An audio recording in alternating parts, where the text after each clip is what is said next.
Many Israelis have been killed.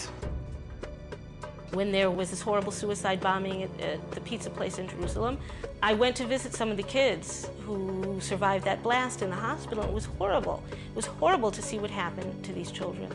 You see the blood, you see the agony of the family. This is what the world sees. But one cannot take it out of the general context. And the context is of an Israeli occupation which is, it seems not to be so brutal, but it's very brutal. It really makes people's lives unbearable.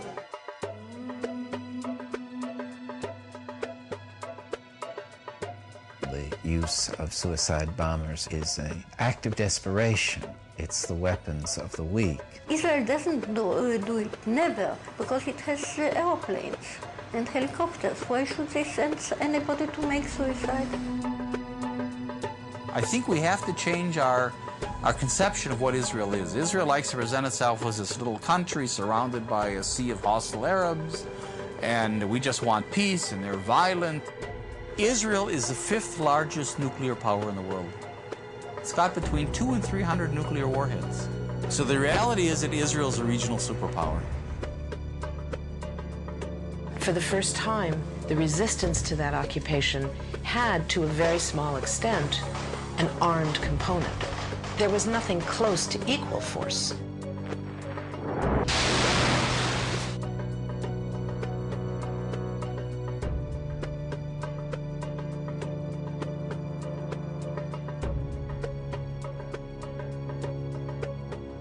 At every stage, they had used grossly excessive force against a completely defenseless civilian population.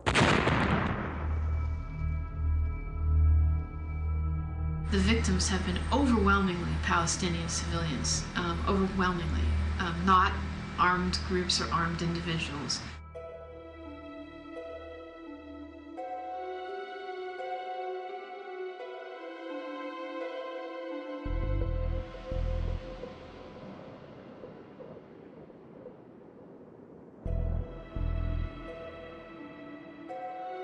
Israel has established all of these checkpoints within the West Bank, which require Palestinians to wait hours and hours to go very short distances. Just the freedom of movement, it's something that Palestinians are denied on a daily basis. The access to Jerusalem, the access to health care, the access to hospitals, clinics, and schools. We're talking about 3 million people who's had their freedom of movement totally stopped. It's a violation of international law, that the right to freedom of movement is a fundamental right in the Declaration of Human Rights. What you have is young Israeli conscripts who look bored. These guys are sitting out there and they're watching thousands of Palestinians go by. They have carte blanche to pull anyone over and harass them for whatever reason. They can detain them for hours, and it's a dangerous situation. The main population that are being affected by Israeli policies is the civilian population. Those population who is not being involved in any attacks against Israelis, civilians or the army. During this time of closure, unfortunately, there have been lots of bombings, lots of attacks. The closure is not meant to deter suicide bombers. It's meant to punish and put pressure on 3 million civilians. People do not earn anymore because the majority of the Palestinians used to work in Israel, and the majority of the Palestinian economy was based on the income of people who were working inside Israel. Now they cannot go into Israel, so tens of thousands of families just lose the source of income that they had.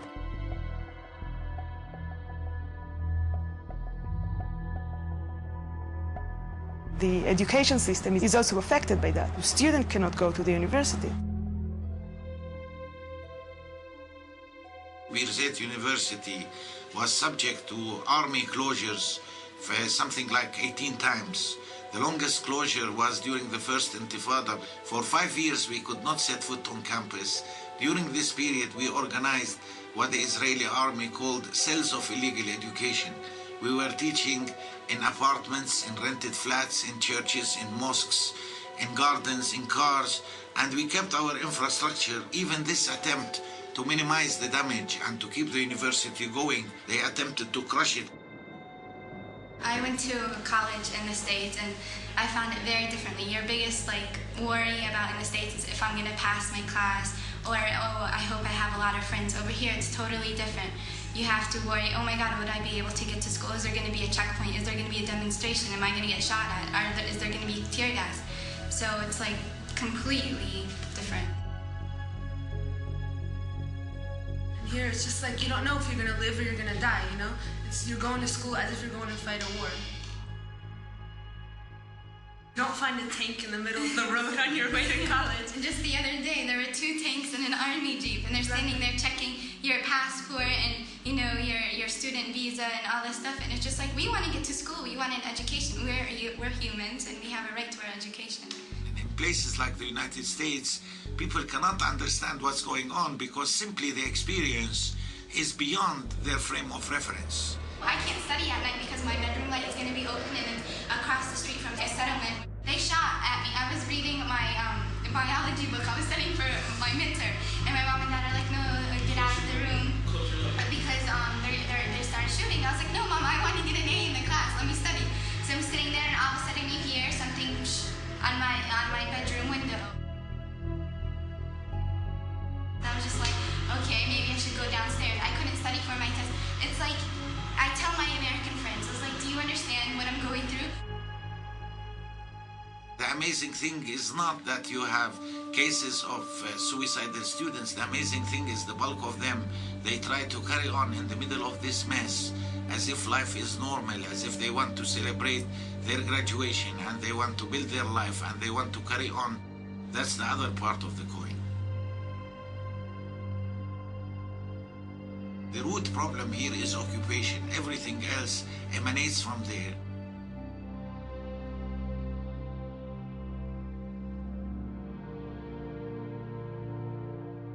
The most severe problem is people who need medical care.